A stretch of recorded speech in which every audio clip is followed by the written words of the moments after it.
प्रिय दर्शकों, वाल्मीकि रामायण में वर्णित युद्ध कांड के अनुसार मेघनाद ने नागपाश का प्रयोग कर प्रभु श्री राम और लक्ष्मण जी को नागपाश से बांधकर ये सुनिश्चित कर दिया कि शीघ्र ही दोनों रघुकुल नंदन मृत्यु को प्राप्त हो जाएंगे। इसके उपरांत वो अपनी विजय श्री के मद में अपनी राक्षसी सेना के साथ लंका में प्रवेश करता है। परंतु तभी ऐसी क्या घटना घटित हो गई कि मेघनाद भी हतप्रभ रह गया। वो कौन सा कारण रहा होगा कि लंकापति रावण को अपने मामा धूम्राक्ष को रणभूमि में भेजना पड़ा। आइए जानते हैं किस प्रकार मायावी राक्षस धूम्राक्ष का अंत राम भक्त हनुमान द्वारा किया गया। प्रिय भक्तों, ऐसी ही धार्मिक व रोचक कथाओं के लिए हमारे चैनल को सब्सक्राइब करें और साथ ही साथ बेल आइकन को भी प्रेस करें, जिससे हमारी वीडियोस आप तक पहुंचती रहे। अगर वीडियो अच्छी लगे तो इसे लाइक करें। प्रिय दर्शकों, वानर सेना प्रभु श्री राम की जय जयकार करने लगी, क्योंकि श्री हरि के वाहन गरुड़ ने नागपाश के बंधन से प्रभु श्री राम और लक्ष्मण जी को मुक्ति दिला दी थी, जिस कारण समस्त वानर सेना में एक नई ऊर्जा का संचार हो गया। प्रभु श्री राम का जय घोष सुनकर रावण और मेघनाद सहित सभी राक्षस हतप्रभ हो गए। ऐसी कौन सी नई ऊर्जा मिल गई जो राम की सेना मध्य रात्रि को उद्घोष किए जा रही है? पिताश्री, मेरे नागपाश के विष ने अब तक उन दोनों वनवासी को यमलोक पहुंचा दिया होगा। अवश्य ही ये शत्रु की कोई चाल है जिससे हमें भ्रमित करने का प्रयास कर रहे हैं। नहीं पुत्र, ये उद्घोष प्रसन्नता और उत्साह से प्रेरित लग रही है। अवश्य ही उन्हें तुम्हारे नागपाश का कोई तोड़ मिल गया होगा। असंभव! नागपाश का तोड़ इस मृत्यु लोक में किसी के पास नहीं है। आप पितु श्री हरि के वाहन गरुड़ के अलावा मेरे नागपाश का कोई सामना नहीं कर सकता है। भला श्री हरि राम की सहायता क्यों करेंगे? पुत्र, जब मेरा अपना सगा भाई विभीषण उस वनवासी की शरण में जा सकता है, तो कोई आश्चर्य का विषय नहीं है कि हमारे विरुद्ध देवगण भी राम की सहायता करें। पिताश्री, उस कुलद्रोही काका विभीषण का नाम लेकर आप अपनी जीवा को मैली ना करें। कुलद्रोही विभीषण को उसके किए की सजा मैं अवश्य दूंगा, परंतु सबसे पहले उन्मादी वानर सेना के जय घोष के रहस्य के विषय में पता लगाना आवश्यक है। ये उनकी कोई नई युद्ध रणनीति तो नहीं है। इसके बाद रावण अपने गुप्तचर को तुरंत अपने सम्मुख प्रस्तुत होने का आदेश देता है। लंकापति रावण की जय हो। गुप्तचर, शीघ्र पता लगाओ राम की सेना क्यों इतनी उत्साहित हो रही है।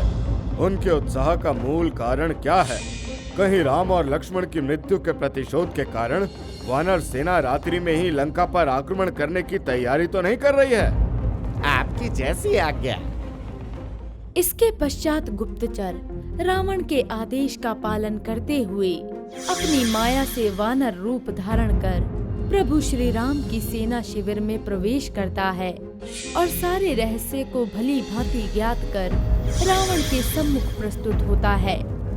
गुप्तचर, बोलो, क्या सूचना लाए हो उस वनवासी की? हे लंकापति, राम और लक्ष्मण दोनों नागपाश से मुक्त हो गए हैं, जिस कारण वानर सेना राम नाम का उद्घोष कर रही है। असंभव! मेरे नागपाश से किसी सामान्य मानव का बच पाना असंभव है। फिर भला किस देवता का इतना दुस्साहस? प्रभु, मैंने ऐसा सुना है कि विष्णु के वाहन गरुड़ ने आपके नागपाश को विफल किया है। वे दोनों नागपाश से मुक्त होकर पुनः लंका पर आक्रमण करने की योजना बना रहे हैं। रावण और मेघनाद को जब ये ज्ञात हुआ कि अब भी प्रभु श्री राम और लक्ष्मण दोनों सकुशल हैं, तो दोनों पिता पुत्र अत्यंत निराश हो गए और अति क्रोधित होकर रावण तुरंत ही अपने असुर मामा धूम्राक्ष को लंका आने का आदेश देते हैं। धूम्राक्ष सुमाली के 10 पुत्रों में से एक महाशक्तिशाली और आसुरी माया में निपुण राक्षस था, जिस कारण वो चिरकाल से अजय था और वो रावण का संदेश सुनकर तत्काल ही रावण की सभा में उपस्थित हो जाता है। हे लंकापति रावण, ऐसा कौन सा संकट आन पड़ा जो आपको मुझे बुलाना पड़ा? वह कौन है जो आपकी निद्रा में विघ्न उत्पन्न कर रहा है? शीघ्र ही मुझे आदेश दें, मैं अपनी असुरी माया से उसका वध कर दूंगा। हे असुर कुल के गौरव, तुमने कई बार अपने अद्भुत पराक्रम से अपनी वीरता का परिचय दिया है। मुझे तुम्हारे बाहुबल और पराक्रम पर तनिक भी संदेह नहीं है। हे लंकापति, कौन है वो? कोई देवता है, मानव या गंधर्व? आप शीघ्र ही आदेश दें, उस दुष्ट का अंत करने के बाद ही आपकी सभा में उपस्थित होऊंगा मैं। हे वीर श्रेष्ठ योद्धा, एक वनवासी अपनी वानर सेना के साथ लंका की सीमा में प्रवेश करने का दुस्साहस कर बैठा है। उसने देवताओं की सहायता से मेघनाद के नागपाश को भी मिथ्या सिद्ध कर दिया है। अतः हे धुर्मांश, तत्काल ही लंका के पश्चिम द्वार से आक्रमण कर दोनों वनवासी सहित उसकी सारी वानर सेना का नाश कर दो। जो आज्ञा लंकापति रावण। ऐसा कहकर धूम्राक्ष लंका के पश्चिम द्वार और अपने सहायक मायावी राक्षस वज्रदंष्ट को दक्षिणी द्वार से प्रभु श्री राम की वानर सेना पर आक्रमण करने का आदेश देता है। पश्चिम द्वार पर वानर सेना का नेतृत्व किष्किंधा नरेश महाराज सुग्रीव कर रहे थे और दक्षिण द्वार पर वानर सेना का नेतृत्व पाली पुत्र अंगद कर रहे थे।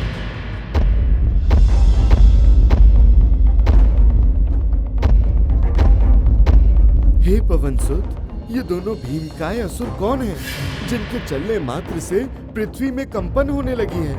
ये दोनों कोई सामान्य असुर तो नहीं लग रहे हैं। हे कपिराज, मुझे भी इन मायावी असुरों के विषय में नहीं पता लगा है। अवश्य ही विभीषण जी हमें इन दोनों असुरों के विषय में बता सकते हैं। हे राम भक्त विभीषण, ये दोनों दैत्य कौन हैं और इनकी असुरी शक्तियों के बारे में हमें बताने की कृपा करें। महाराज सुग्रीव, धूम्राक्ष मायावी और असुरी शक्तियों से सिद्ध है, जो मेरे मामा श्री हैं, जो चिरकाल से अजय हैं। इन्हें अभी तक कोई पराजित नहीं कर सका है। साथ में वज्रदृष्टम, जो धूम्राक्ष का सहायक है, वो भी धूम्राक्ष की भांति असुरी गुणों में निपुण है। इन दोनों के सामर्थ्य को कम समझने की कदापि भूल मत करिएगा। प्रभु श्री राम के विजय रथ पर भला ये कैसे अंकुश लगा पाएगा? जहाँ श्री राम है वहीं पर विजय है। फिर तो ये मायावी राक्षस मेरे गदा के प्रहार से मृत्यु को प्राप्त हो जाएगा। हे किष्किंधा नरेश, बात जय और पराजय की नहीं है, अपितु माया और असुरी शक्तियों की है, जो सजीव और निर्जीव कर देते हैं। उड़ते हुए पक्षी को अपनी माया से पाषाण में बदल देते हैं। अतः हे कपिराज, प्रभु श्री राम की शक्ति और आपके बाहुबल पर मुझे तनिक भी संदेह नहीं है। जहाँ प्रभु श्री राम हो, वहाँ विजय पताका कभी झुक ही नहीं सकती है। विभीषण जी, आप सत्य कह रहे हैं। प्रभु के नाम से ना तो कोई बड़ा अस्त्र है और ना ही कोई शक्ति। जब स्वयं हमारे साथ नारायण हो तो भला किस बात का भय? इधर हम देखते हैं कि धूम्राक्ष अपनी विशाल आसुरी सेना के साथ युद्ध के लिए प्रभु श्री राम को ललकारता है और अपनी मायावी शक्तियों से वानर सेना पर प्रहार करने लगता है, जिस कारण वानर सेना भयभीत होकर इधर उधर भागने लगती है।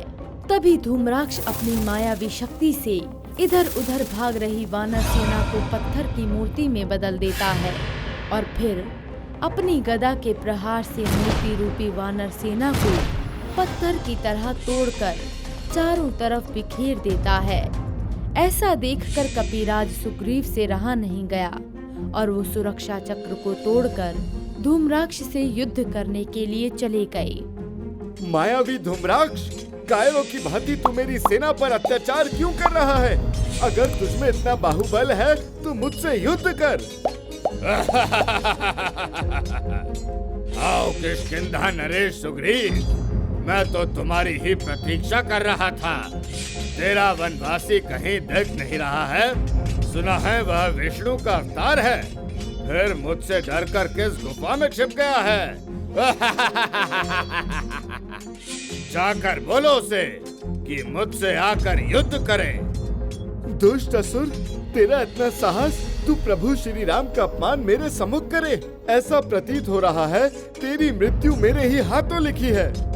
तनिक जरा हमें भी दिखाओ अपना बाहुबल। सुग्रीव के जय श्री राम कहते ही वो धूम्राक्ष पर अपनी गदा से प्रहार करते हैं।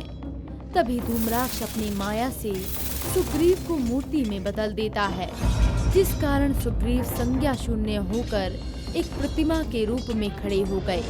ये सब देखकर प्रभु श्री राम सहित समस्त वानर सेना हतप्रभ और भयभीत हो गई। तत्काल ही प्रभु श्री राम लक्ष्मण सहित सुग्रीव को चारों तरफ से घेरकर एक सुरक्षा घेरा बना लिया। तभी संकट मोचन हनुमान जी भी आ गए। धूम्राक्ष! प्रिय दर्शकों, हनुमान जी शिला प्रतिमा में परिवर्तित किष्किंधा नरेश सुग्रीव को किस प्रकार बचा पाएंगे? क्या सुग्रीव शिला प्रतिमा ही बने रहेंगे? क्या हनुमान जी धूम्राक्ष का अंत कर पाएंगे? और कैसे होगा वज्रदृष्ट का अंत? तो मित्रों, ये हम देखेंगे इस कहानी के अगले भाग में। अगर आपको ये वीडियो अच्छी लगी हो तो वीडियो को लाइक करें और हमारे चैनल महावॉरियर को जरूर सब्सक्राइब करें और साथ ही वीडियो की अपडेट पाने के लिए बेल आइकन को जरूर दबाएं। और आप अगली कहानी किस महावॉरियर की देखना चाहते हैं, आप हमें ये भी कमेंट्स करके बता सकते हैं।